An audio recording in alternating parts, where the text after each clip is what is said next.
Hello everybody, welcome to SchollyLife. Today we've got Marisa Messana joining us, junior from South Florida, goes to American Heritage, unbelievable golfer, one of the best in the state of Florida for her age. Marisa, thanks for joining us. Thank you. Alright, so let's just start. Marisa, take me back to kind of your younger ages. When did you get into golf? I started playing golf when I was probably 8 years old. Okay. And then I just played in junior golf clinics that my brother actually participated in. And then by the time I was like 10 years old, I started realizing that I could go somewhere with it. And so I played more seriously and started playing in little tournaments, and then it went from there. So even as a 10-year-old, you knew you were pretty good.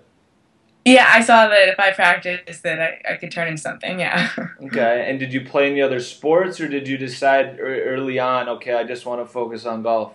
No, I played in soccer and I played basketball, and I played a lot of sports. I was sort of a tomboy, I guess. I did everything my brother did. So when I was like 10 years old is when I decided that I should focus mostly on golf. I played soccer until I was 13, Okay. and then I focused on golf more after that. All right, so tell me a little bit about school. How have you been able to balance kind of the golf with the schoolwork? Well, it's definitely hard. I'm in really tough classes. I have a lot of honors classes and advanced classes, and golf takes up a lot of time. I mean, I'm there for at least 3 hours every day, and then afterwards I work out, and then there's also, time that I put in mentally towards reading about golf and, watching golf. You can learn from that. So it takes up a lot of my time. I go to school from 7:45 until 1 o'clock. Okay. Right. So what's for a junior in high school that's one of the best golfers in the state of Florida, what's a typical day like? Normally I would get up early, maybe do some mental work before I go to school, and then I would go to school until lunch. I come home, make myself lunch.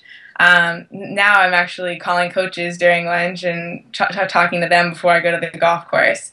And then I go to golf, I do some drills, then play holes afterwards for a few hours. And then I'll come home, work out, run if it's before dark, I'll run outside. And then I have dinner with my family, and then I do homework for the rest of the night. Okay. And are you traveling a lot on the weekends for tournaments? How many tournaments do you typically play in a month? I try to play in like 1 or 2 a month, but during the winter season, I played in 4 tournaments in 5 weeks. So that was a lot. Fortunately, the tournaments were local because all the good tournaments are in Florida during the winter. Yeah. So that was nice. I actually stayed at my home for most of them. And so it's definitely hard. I mean, you do your homework while you're traveling in the car to and from the tournament. So that's how I try to manage my time that way. Did you know that as a 17-year-old you were going to be living this life of school, athletics for 5-6 hours a day, weekends, school at night? Is this something that you always wanted, you look forward to, or did you kind of just fall into it? I kind of fell into it. I didn't really know that it was going to be this intense when I was starting at 10 years old, but I'm glad it happened. I'm glad that it is the way it is. And it's tough sometimes, and it's not always fun knowing that you have a bunch of things to do, but on the golf course it is great. And, it's awesome to have the opportunity to do everything that I have done with golf. And so I think it's definitely paid off. I don't miss out on everything. I try to do the best I can to spend time with my friends and have fun, because it's definitely important to balance yourself. I mean, you can play golf and go to school, and you also need a social aspect to your life for sure. I mean, you have to have some kind of breadth of a social life. So that's really important. I definitely recommend, for people that would consider homeschooling. I know that's really hard because you don't have that social circle that I think you need just in life and in your future to communicate with people, and it's definitely important to make sure that that's relevant. So you think for you personally the regular school is a much better route than homeschool, even though we see a lot more kids doing the homeschooling? Yeah, I definitely believe that, especially if you're going to go into college golf. It's huge to be able to go to a real school before and have to manage your time with schooling and athletics. Okay, let's talk just a little bit about your recruiting process. The summer going into my sophomore year, I sent out an email to all of the colleges that I was considering at the time to be my top schools, and just introduced myself and said, I know I'm a sophomore, I know you can't really talk to me, but just wanted to put myself on your radar. And so I did that going into my sophomore year, and I actually was able to go and tour some of the schools in North Carolina. And so I was able to see the school, meet with the coach, see their program. So that was a really good opportunity to be able to do that at such an early age. And then during my sophomore year, every 2 months probably I would contact them and just say like, hey, here's my update with how I've been doing in tournaments and what honors I've gotten in school, and just letting them know how everything is going.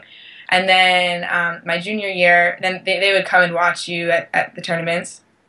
And then my junior year, as of September 1st, they were able to reply to the emails more than just saying, just keep updating us, but we're not really supposed to talk to you. Right. So after that, they were showing more interest, and they would reply to my email saying, "Oh, could you send me swing videos? When is your next tournament? We'd like to come out and watch you." And then they come out and watch, and then I'm able to call them. And although they can't respond to the phone call if they miss the call, they can answer the phone, and then I could talk to them, which is definitely it's a lot better. It's just instant contact. So that was definitely a big step in being able to talk to them on the phone. And so they now is actually the time where I'm getting invited to go on unofficial visits, and they're telling me about what type of scholarship opportunities they have, how much money they have for my class, and then by the end of this year, or by the end of this school year, I'm going to probably finish going on my unofficial visits and then make my decision. And then by my senior year, I can go on official visits and sign. Now, how did you make your school list? Is somebody helping you? Was there certain criteria that you're looking for? I was looking for the best academic school that I can go to that also has a good golf program. That's my family's main thing. So once we were looking at the top academically ranked schools, I was looking at their golf program and how competitive they were. I looked at student enrollment. I was looking at region with the weather. Yeah. Those are the main things that I considered. Have you started to talk to the coaches or got an idea of all the girls they're recruiting from your recruiting class from all over the world? Are you starting to get an idea where you stand with them? Yeah, I mean, I'm getting a better idea for sure. It's crazy how every school's time schedule is different. Some schools want you to make their decision right now. Some schools are saying, "Oh no, we're not expecting anyone to make a verbal commitment until August."